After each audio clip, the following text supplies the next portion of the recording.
First Chronicles 26.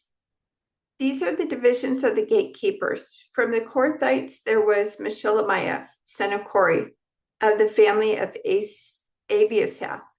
The sons of Melishemiah were Zechariah the oldest, Jadiel the second, Jebediah the third, Jathniel the fourth, Elam the fifth, Jehanahan the sixth, and Elihonai the seventh.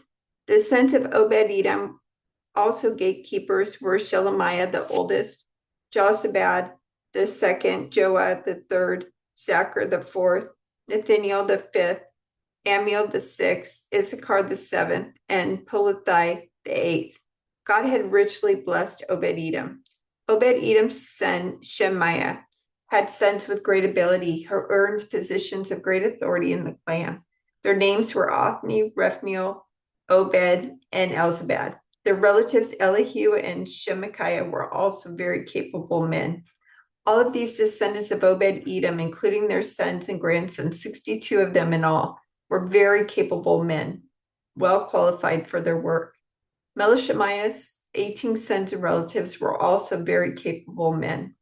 Hoshea of the Merari clan appointed Shimri as the leader among his sons, though he was not the oldest. His other sons included Hilkiah the second, Tebaliah the third, and Zechariah the fourth. Hoshea's sons and relatives who served as gatekeepers numbered 13 in all. These divisions of the gatekeepers were named for their family leaders, and like the other Levites, they served at the house of the Lord. They were assigned by families for guard duty at the various gates without regard to age or training, for it was all decided by means of sacred lots. The responsibility for the east gate went to Melishemiah and his group. The north gate was assigned to his son Zechariah, a man of unusual wisdom. The south gate went to Obed-Edom, and his sons were put in charge of the storehouse. Shuphan and Hosea were assigned the west gate and the gateway leading up to the temple. Guard duties were divided evenly. 6 Levites were assigned each day to the east gate, 4 to the north gate, 4 to the south gate, and 2 pairs at the storehouse. 6 were assigned each day to the west gate and 2 pairs at the storehouse. 6 were assigned each day to the west gate, 4 to the gateway leading to the temple, and to the courtyard. These were the divisions of the gatekeepers from the clans of Korah and Merari. Other Levites led by Ahijah were in charge of the treasuries of the house of God and the treasuries of the gifts dedicated to the Lord. From the family of Libni in the clan of Gershon, Jehiel was the leader. The sons of Jehiel, Jetham, and his brother Joel were in charge of the treasuries of the house of the Lord. These are the leaders that ascended from Amram, Izhar, Hebron, and Uzziel. From the clan of Amram, Shubael was the leader of Gershom through Moses. Gershom, son of Moses. He was the chief officer of the treasuries. His relatives through Eleazar were Rehabiah, Jeshiah, Joram, Zikri, and Shalolomoth. Shalolomoth and his relatives were in charge of the treasuries containing the gifts that King David, the family leaders, and the generals and captains, and other officers of the army had dedicated to the Lord.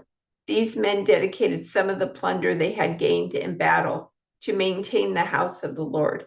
Shalolomoth and his relatives also cared for the gifts dedicated to the Lord by Samuel the seer, Saul, son of Kish, Abner, son of Ner, and Joab, son of Zeruiah.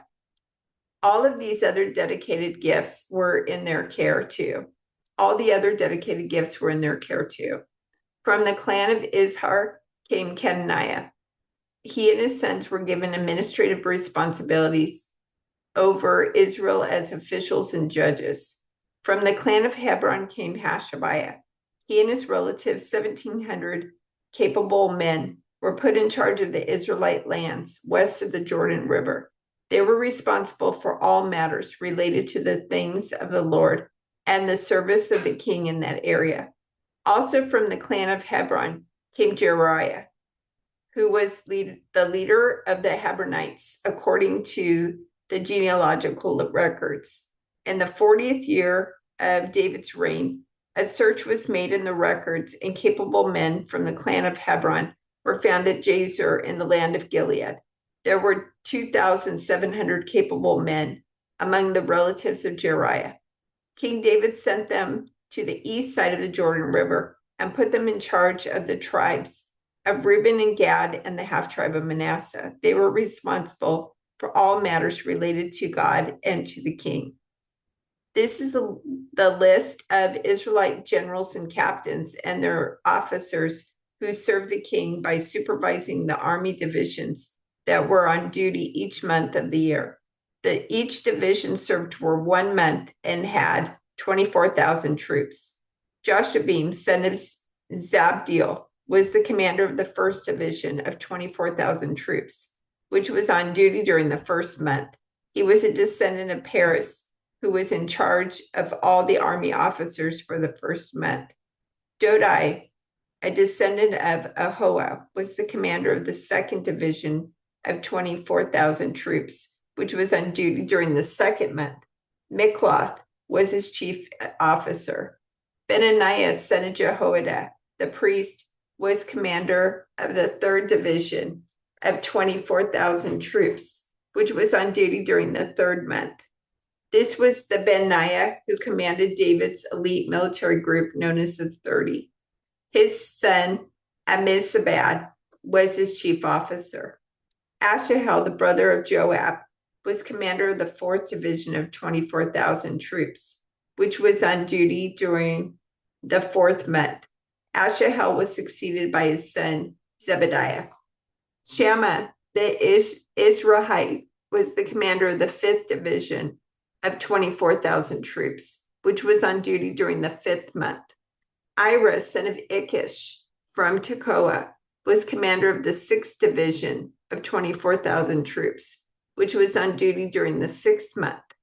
Helas, a descendant of Ephraim from Pelon, was commander of the seventh division of 24,000 troops, which was on duty during the seventh month. Sibbecai, a descendant of Zerah from Husha, was commander of the eighth division of 24,000 troops, which was on duty during the eighth month. Abiezer from Anathoth in the territory of Benjamin was commander of the ninth division of 24,000 troops, which was on duty during the ninth month. Merari, a descendant of Zerah from Netophath, was commander of the 10th division of 24,000 troops, which was on duty during the 10th month. Benaiah from Pirathon in Ephraim was commander of the 11th division of 24,000 troops, which was on duty during the 11th month. Heled, a descendant of Othniel from Nephtapha, was commander of the 12th division of 24,000 troops, which was on duty during the 12th month. The following were the tribes of Israel and their leaders. Tribe: Reuben, leader, Eleazar, son of Zikri. Simeon: Shephatiah, son of Makkah. Levi: Hashabiah, son of Kemuel. Aaron the priest, Zadok. Judah: Elihu, a brother of David. Issachar: Omri, son of Michael. Zebulun: Ishmaiah, son of Obadiah. Naphtali: Jeremoth, son of Azriel. Ephraim: Hoshea, son of Azaziah. Manasseh west: Joel, son of Pedadiah. Manasseh and Gilead east: Edo, son of Zechariah.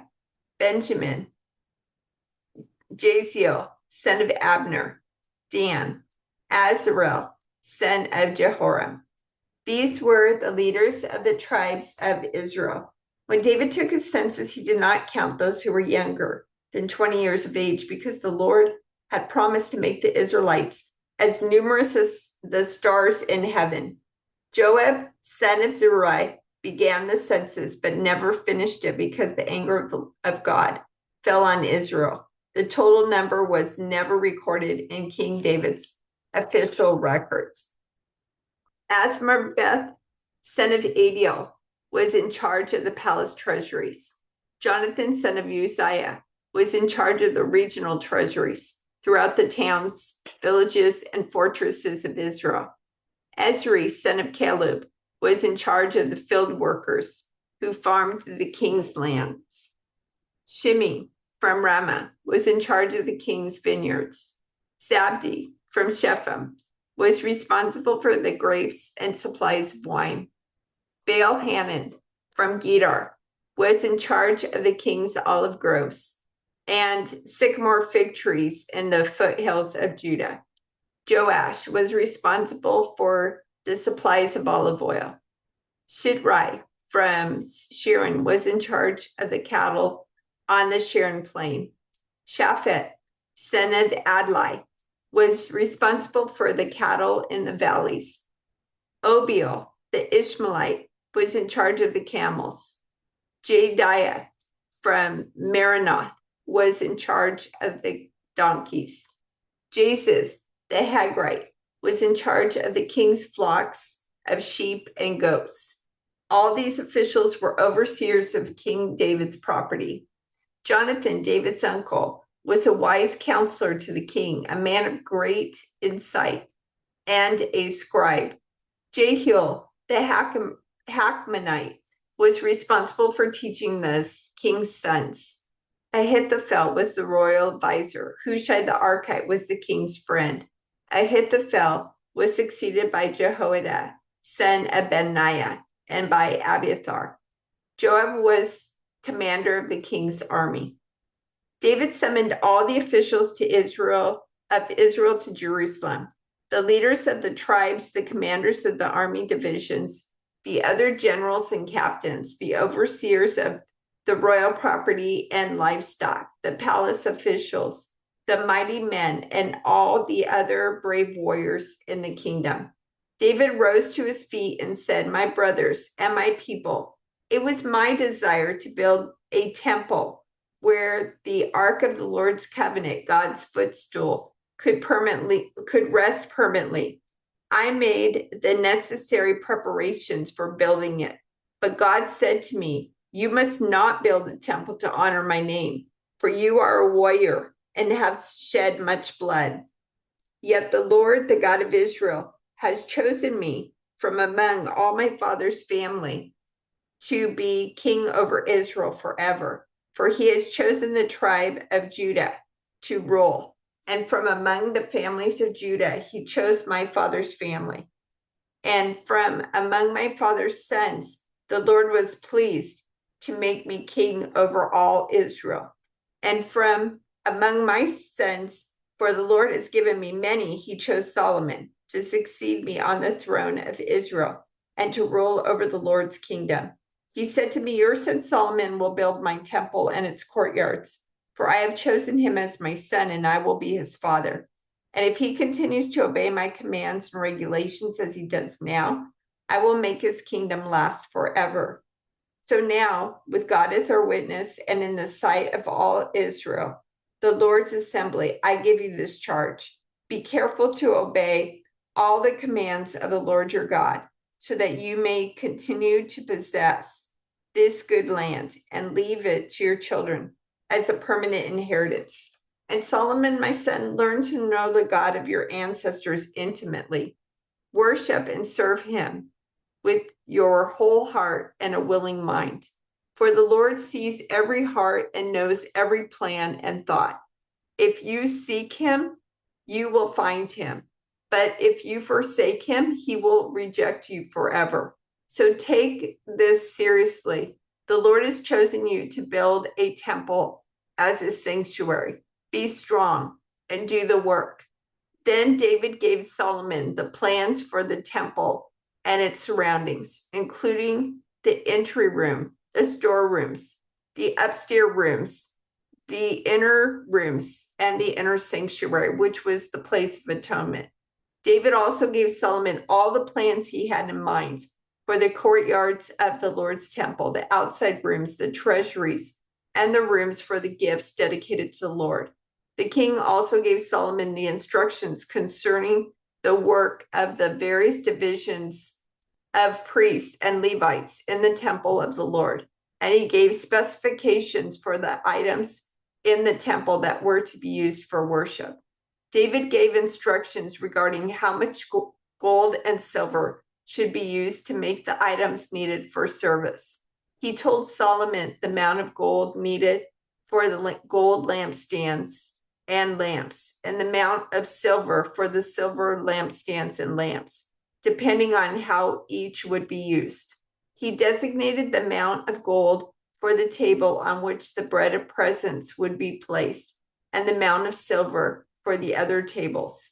David also designated the amount of gold for the solid gold meat hooks used to handle the sacrificial meat, and for the basins, pitchers, and dishes, as well as for the altar of incense. Finally, he gave him a plan for the Lord's chariot, the gold cherubim, whose wings were stretched out over the ark of the Lord's covenant. Every part of this plan, David told Solomon, was given to me in writing from the hand of the Lord. Then David continued, be strong and courageous and do the work. Don't be afraid or discouraged, for the Lord God, my God, is with you. He will not fail you or forsake you. He will see to it that all the work related to the temple of the Lord is finished correctly. The various divisions of priests and Levites will serve in the temple of God. Others with skills of every kind will volunteer, and the officials and the entire nation are at your command.